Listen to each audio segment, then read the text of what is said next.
Hola amigos, continuando con estos videos teológicos, podríamos decir, un poco patuamente, porque no soy cura, pero conozco más o menos la fe católica.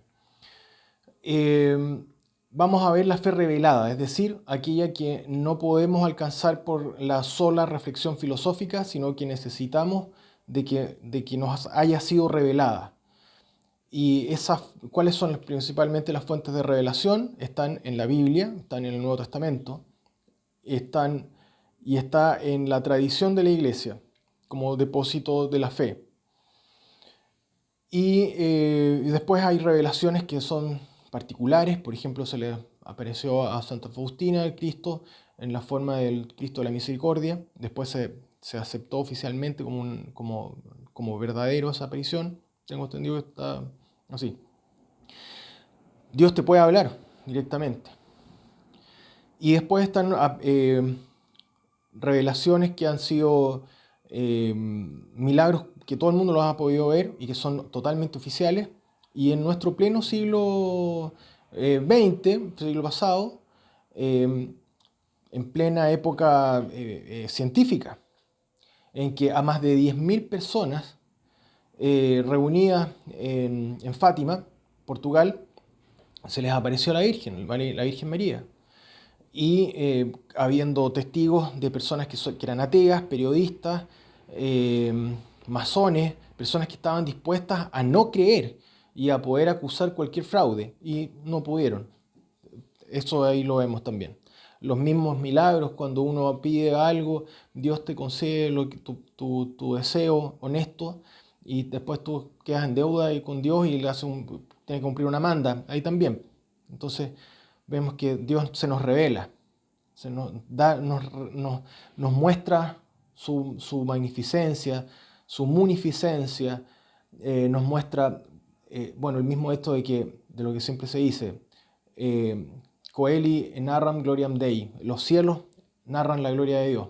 Pero eso ya lo vimos antes, porque estábamos viendo eso lo podemos ver por nuestros propios sentidos y llegar por reflexión filosófica a la existencia de Dios. Pero ahora vamos a hablar de la fe revelada. Por ejemplo, si no nos hubiese sido revelado la existencia de la Trinidad, nunca podríamos haber sabido que existe la Trinidad, que Dios es trino, ni uno.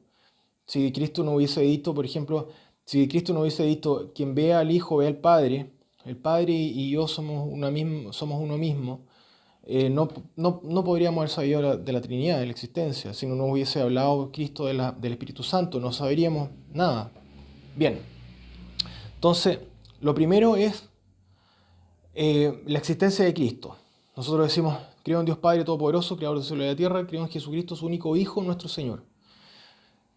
Primero, es su único Hijo porque es el mismo hecho hombre.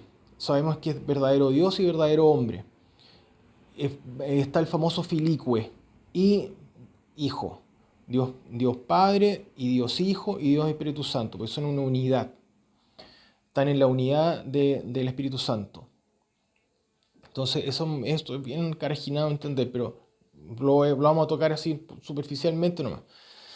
Pero eso. Y fundamental, la existencia de Cristo. Y la existencia de Cristo es histórica. Y es histórica, lo sabemos, porque su existencia sale tanto en textos sagrados, en textos religiosos, de nuestra religión y de otras religiones, como también en textos históricos. Vamos a ver cada uno. Primero sale, bueno, obviamente en los evangelios. Sale en el Talmud de los judíos. Sale en el Corán. En el Talmud sale para desacreditarlo en el fondo, pero no desacreditar su existencia. Su figura, pero no su existencia. Y en el Corán lo tratan bastante bien. A Cristo lo presentan como un profeta.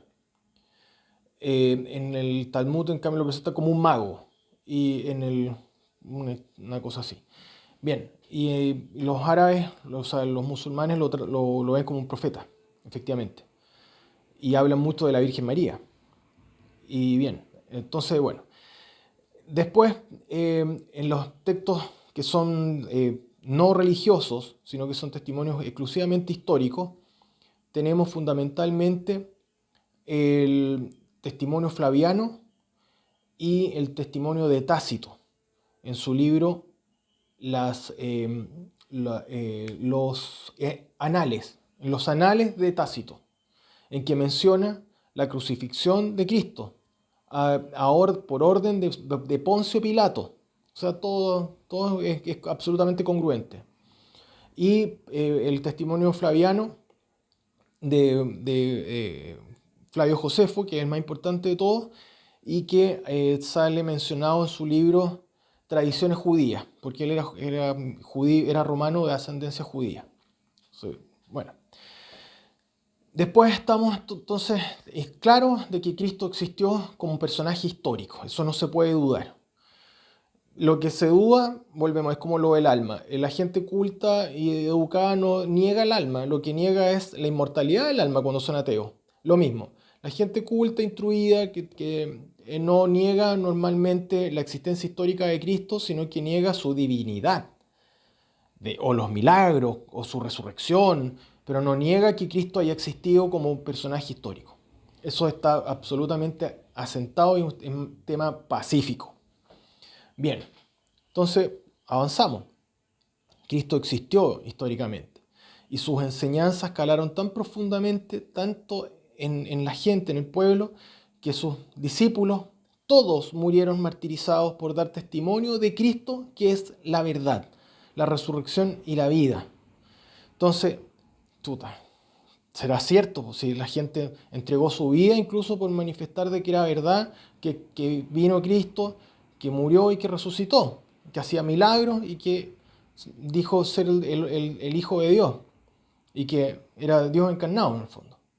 Eso era. Entonces, vemos entonces ese apostolado, ese testimonio apostólico en el cual había un primado sobre los demás apóstoles, que era San Pedro, en cuya persona se edificó la Iglesia Católica y que hay una sucesión apostólica hasta el día de hoy.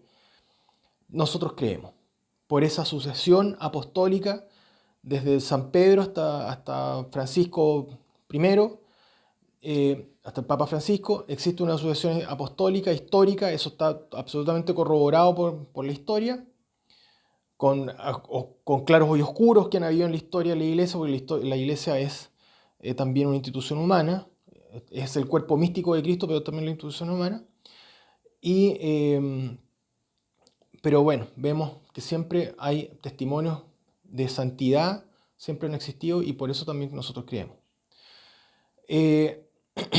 Creemos también en la Iglesia Católica, porque creemos en el Espíritu Santo. El Espíritu Santo, nos habló Cristo del Espíritu Santo. Están los sacramentos, están la gracia santificante, una gracia sobrenatural. Y por eso también nosotros creemos en la Iglesia. Creemos en la comunión de los santos, que las almas buenas sobreviven y están en presencia de Dios, no se confunden con Dios como lo dijimos en el video anterior, sino que viven en comunidad con Dios. Y creemos en la resurrección, Cristo resucitó y nos habló de la resurrección, por eso creemos en ella. Y finalmente creemos en la vida eterna por la propia inmortalidad del alma, propia de su naturaleza, que ya lo vimos en el video anterior. Y muy importante también, lo último, ¿por qué hablamos de que Cristo descendió a los infiernos? Porque Cristo fue en rescate de las almas santas y justas que existieron antes que Él. Por eso que una persona que, por ejemplo, no sé, Aristóteles o Platón o Sócrates vivieron siglos antes que Cristo, pero fueron justos y buenos, Cristo fue en rescate de ellos. O por ejemplo, San José,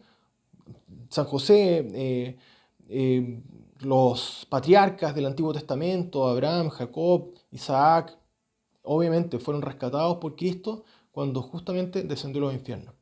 Eso, la virginidad de María finalmente es un tema bien polémico a partir de 1517 con la Reforma Protestante. La Virgen María es purísima y es perpetuamente virginal y es siempre Virgen María. La Santísima Virgen, siempre Virgen María. Podemos comprender lógicamente que Dios se haya encarnado en las purísimas entrañas de la Virgen María y que después la Virgen María haya tenido más hijos. No, eso es imposible. Lógicamente es imposible y así además lo corrobora las mismas escrituras. Los famosos hermanos de Jesús eran realmente primos. Si uno ve los evangelios enteros, se da cuenta que son hijos del Zebedeo, que es otro personaje, y una mujer que era otra María, y no la Virgen María Purísima y Santísima, en la cual nosotros tenemos profunda veneración. Eso, amigazos,